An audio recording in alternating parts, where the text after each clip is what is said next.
بسم اللہ الرحمن الرحیم۔ السلام علیکم۔ بارے الہا، میں تیری حمد کے ساتھ بات شروع کرتی ہوں اور تیری تعریف کے ساتھ کلام کرتی ہوں اور تیری تمجید بیان کرتی ہوں، حالانکہ تیری مداح کی کوئی غایت نہیں، اور میں تیری ثنا کرتی ہوں حالانکہ تیری تعریف اور بزرگی کو کوئی نہیں پہنچ سکتا، اور تیری بزرگی کی معرفت کی حقیقت تیری مخلوق کو کیوں کر حاصل ہو سکتی ہے۔ نمرود حضرت ابراہیم علیہ السلام کے دور میں ایک بے حد ظالم اور ضدی قسم کا بادشاہ تھا۔ اس نے خدائی کا دعویٰ کر رکھا تھا، اگر کوئی اس کو سجدہ نہ کرے تو وہ اسے مار ڈالتا تھا۔ جب حضرت ابراہیم علیہ السلام نے اسے سجدہ نہ کیا اور بتوں کو بھی توڑ دیا تو وہ آپ علیہ السلام کو قتل کرنے کے در پہ ہوا۔ اس سے ایک شخص جس کا نام ہون تھا یا حامان تھا، وہ فارس کا رہنے والا تھا، اس نے حضرت ابراہیم علیہ السلام کو آگ میں ڈالنے کا نمرود کو مشورہ دیا۔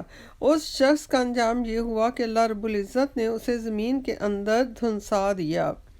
غرض یہ کہ آگ تیار کر کے حضرت ابراہیم علیہ السلام کو آگ میں پھینکا گیا، مگر آگ نہ صرف ٹھنڈی ہو گئی بلکہ ایک خوبصورت باغ بھی بن گئی۔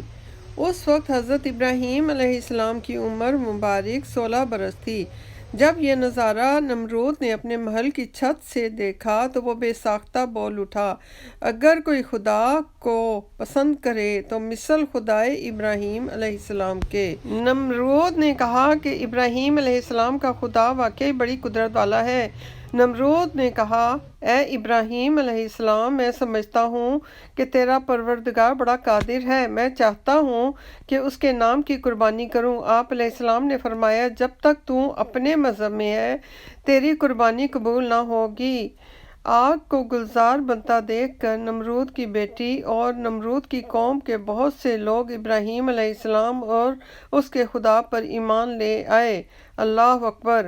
مگر نمرود حامان کے بہکاوے میں آ کر ایمان نہ لایا۔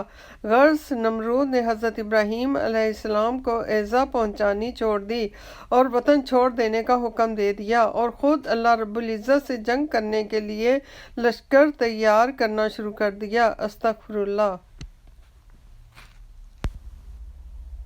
بس پھر کیا تھا؟ اللہ رب العزت نے مچھروں کا ایک لشکر بھیجا جس نے نمرود کے سپاہیوں کا گوشت پوشت تک کھا لیا، یہاں تک کہ ایک لنگڑا مچھر نمرود کے دماغ میں جا گھسا اور اس کا مغز کھانا شروع کر دیا۔